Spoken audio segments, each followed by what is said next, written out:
જો હવે જે એક્ઝામ્પલ 8, 9 છે એ બધામાં નિત્ય સમનો યુઝ આવી જાય છે. જેમ કે આ થીટા કહો તમે તો sine theta plus cos theta is equal to 1. નિત્ય સમ કહેવાય આઈડેન્ટિટી. તો એ હજે 8.4 માં આવે છે પણ એક્ઝામ્પલ તમારે 8.3 માં આવી જાય. પ્રેક્ટિસમાં ખબર નહીં કેવી રીતે મૂકી દીધા છે.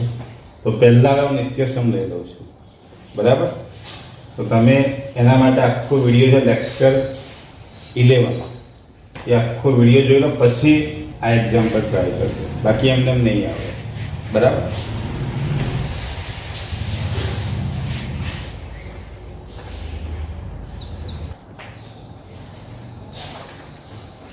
જો આપણે આગળ જોઈ ગયા છીએ એકમ વર્તુળ, બરાબર. આ એકમ વર્તુળ છે. આ 90 હોય, અવગમ બિંદુ ઓ છે ઓરિજિન, બરાબર. ધારો કે અહીંયા આગળ એ લઈ લો, આ બિંદુ, આ લો બી. ચલો આ શું બનશે? વર્તુળની ત્રિજ્યા બનશે આર. તો આ પણ શું હશે? ત્રિજ્યા હશે, રેડિયસ આર. ચલો એ થી બી ને જોઈન્ટ કરતો, એ થી બી ને જોઈન્ટ કરો તો કાટકોણ ત્રિકોણ બની ગયો, રાઈટ એંગલ ટ્રાયેંગલ. આ વેલ્યુ સ્મોલ એ ધારી લો, સ્મોલ એ. સમજ પડી? તમને આગળ પણ વાત કરી છે. આ એક્સ અક્ષ થયો, આ શું થશે? એક્સ ડેશ, આ વાય અને આ વાય ડેશ. આને એકમ વર્તુળ કહેવાય. આ પ્રથમ ચરણ, બરાબર. ફર્સ્ટ ક્વાડ્રન્ટ, સેકન્ડ, થર્ડ અને ફોર્થ. તો તમે આગળ શીખી ગયા છો બધું. આપણે નિત્ય સમજ જે છે એ તમારી બુકમાં ફક્ત કદાચ કાટકોણ ત્રિકોણ આપ્યો હશે અને એની પરથી પ્રૂવ કર્યું હશે. આપણે એકમ વર્તુળ ઉપરથી પ્રૂવ કરીએ, બરાબર. તો જો આ એંગલ થીટા લઈ લઈએ આપણે. આ એંગલ કેટલો છે? થીટા, બરાબર. જુઓ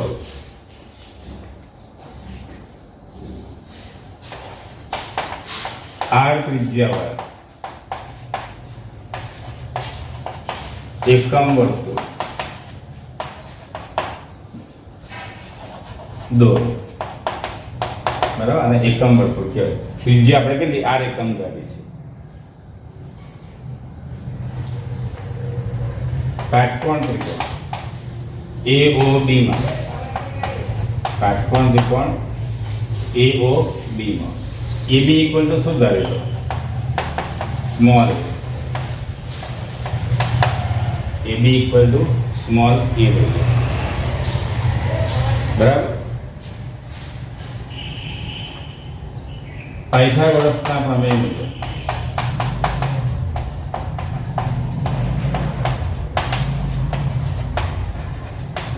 શું થશે? કાટકોણ બનાવતી બે બાજુઓ OA² plus OB² equal to AB². OA² plus OB² is equal two AB². અહીં લખી દઈએ. અને ખૂણો B ઇક્વલ ટુ શું લો? થીટા. તો cos થીટા ઇક્વલ ટુ શું થાય ગયો? cos થીટા ઇક્વલ ટુ સૂત્ર કયું? પાછળની બાજુ ભાગ્યા કર્ણ.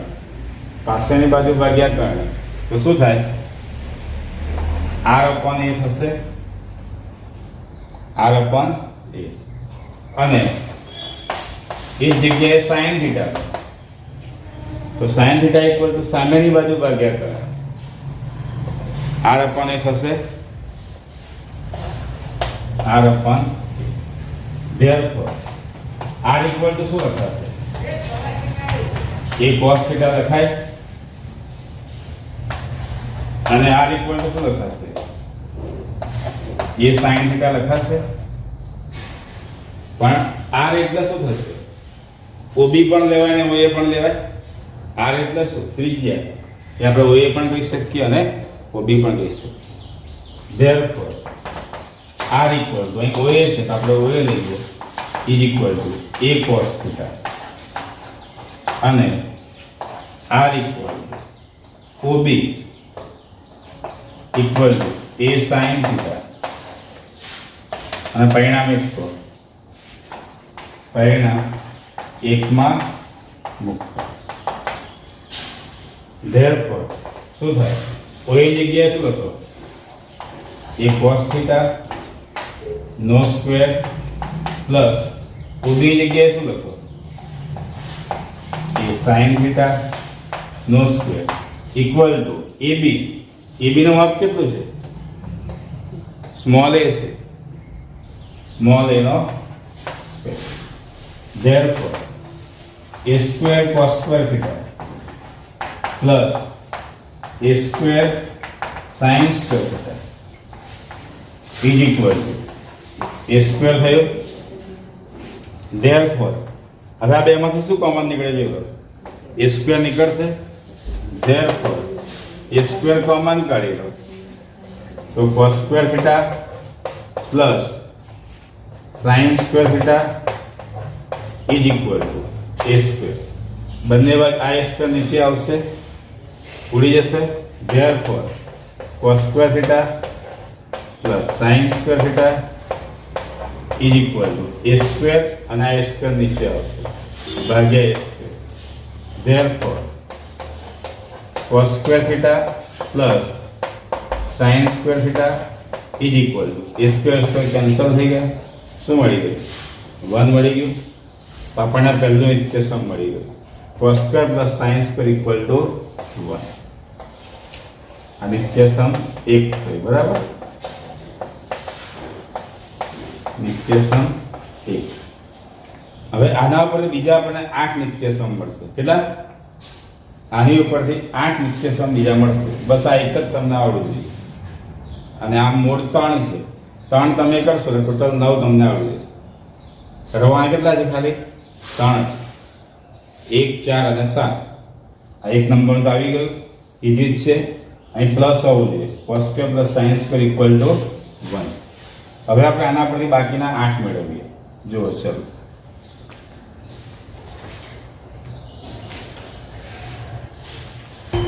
એકની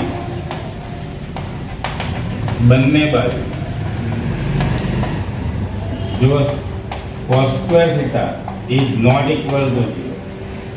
તો ઇક્વેશન 1 જે હતું અને પહેલા આપણે કોના વડે ભાગીએ? cos square theta is not equal to 0 વડે ભાગતા. બરાબર?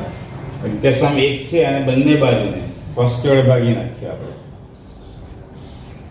તો cos સ્ક્વેર થીટા છેદમાં cos સ્ક્વેર થીટા ઇક્વેશન 1 ને જુઓ cos square by cos square plus sin square theta upon cos square theta. જો છેદમાં 0 ના લેવાય, છેદ 0 ના હોય નહીં તો શું થાય? અવ્યાખ્યાયિત થઈ જાય. એટલે આપણે લખ્યું cos square theta is not equal to 0. તમને પરીક્ષામાં રાઈટ ટર્મમાં ક્યાંક પૂછે તો ખાસ જોવાનું, નોટ ઇક્વલ ટુ 0 હોવાથી. અગર છેદમાં 0 આવે તો એ અવ્યાખ્યાયિત થઈ જાય અથવા તો ઇન્ફિનિટી થઈ જાય. તો is equal to 1 upon cos square theta. Therefore cos square by cos square 1 plus sin upon cos. sin by cos ને શું કહીએ આપણે? tan. તો tan square theta is equal to 1 upon cos. cos નો વ્યસ્ત કોણ? sec. તો sec square theta મળી ગયા ઇક્વેશન. બીજું એક મળી ગયું આ. બરાબર?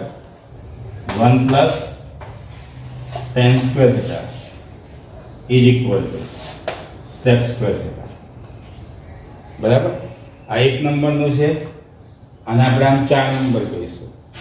પહેલા પરથી બીજા 2 મળશે પહેલા ઉપરથી. બરાબર? અત્યારે તમે આને એવું હોય તો a નંબર.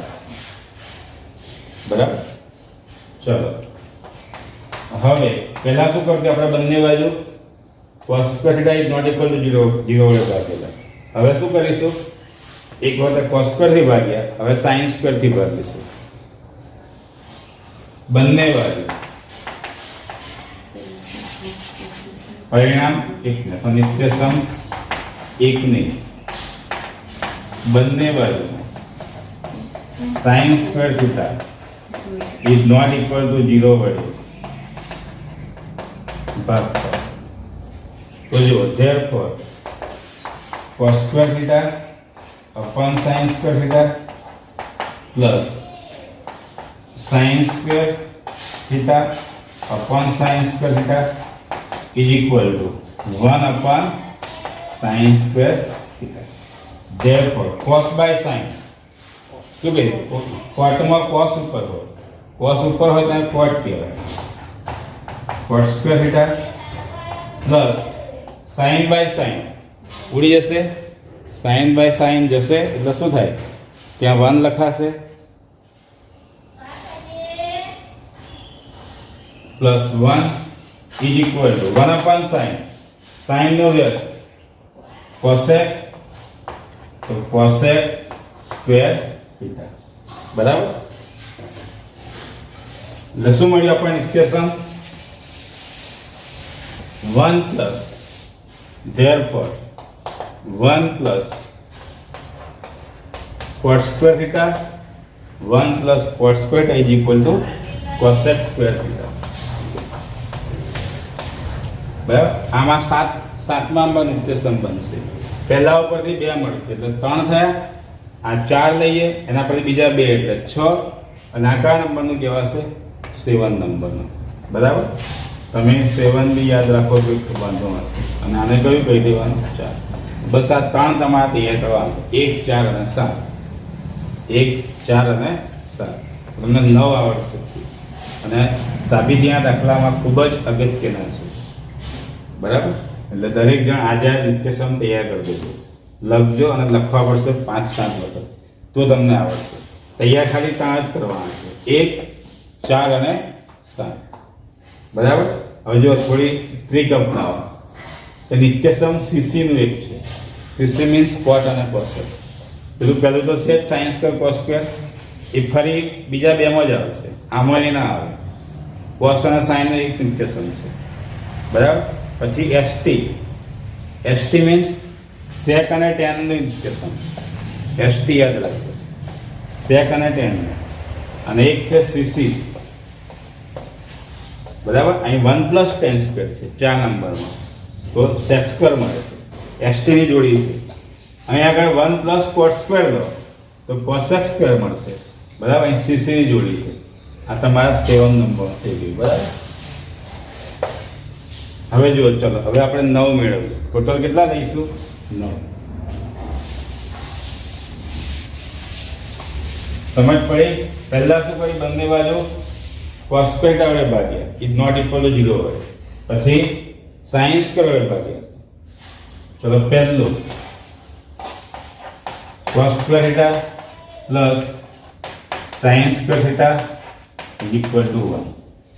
ચલો એના પછી બીજું જ મેળવીએ. તો cos square ને આ જ રહેવા દો, sin square ને પેલી બાજુ લઈ જાઓ.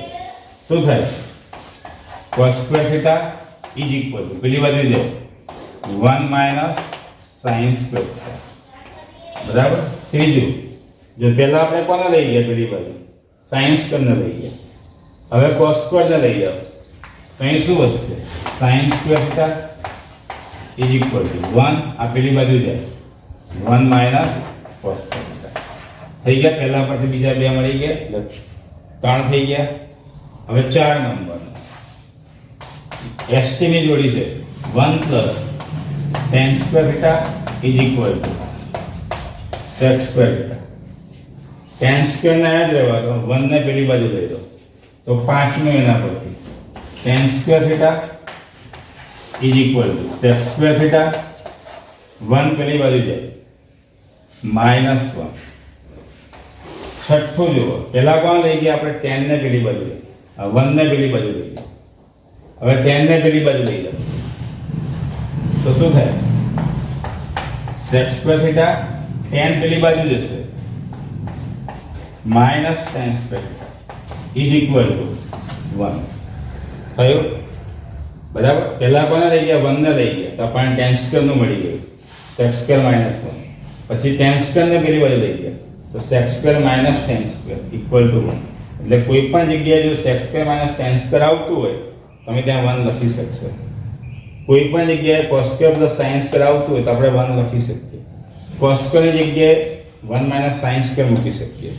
સાઇન સ્ક્વેર જગ્યાએ શું મૂકી શકીશું? 1 માઇનસ કોસ સ્ક્વેર. સાબિતીના દાખલામાં ખૂબ જ કામ લાગશે. ચલો 7 નંબરનું, આ તમારા 7 નંબરનો ઇક્વેશન છે, બરાબર. 1 plus cot square, 1 plus coat square is equal two cosec square theta. હવે એના પરથી 8 કોટ સ્ક્વેરનું બનશે. આના ઉપરથી 1 ને પેલી બાજુ લઈ જાઓ. Cot square theta is equal two cosec square theta, પેલી બાજુ જાય -1, બરાબર.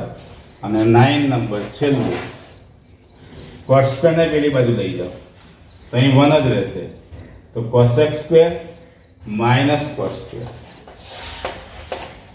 Cosec square theta minus cot square theta is equal two, આ પેલી બાજુ ગયા, અહીં શું બચ્યું? 1. એટલે cosec square minus cot square equal to 1. જો 1 વાળા 3 છે, પણ અહીં 1 માં જો વચ્ચે પ્લસ આવે, cos square plus sine square, બરાબર. એટલે ઘણા શું કરશે? અહીં બી તમારા પ્લસ કરી નાખશે. ધ્યાન આપજો, અહીં શું આવશે? માઇનસ આવશે. એમાં sec square minus tan square આવશે, બરાબર.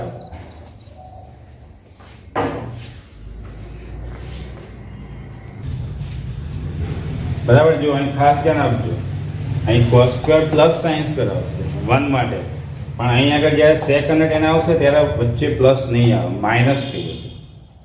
બધા મિસ્ટેક કરશે, અહીં પણ પ્લસ તો અહીં બી પ્લસ કરી દેશે. એટલે 1 માટેનું એક આ છે cos square plus sine square, તો અહીં છે sec square minus tan square. ST મેં તમને કહ્યું એસટી જોડી છે. એમાં CC cosec square minus cot square is equal to 1, બરાબર.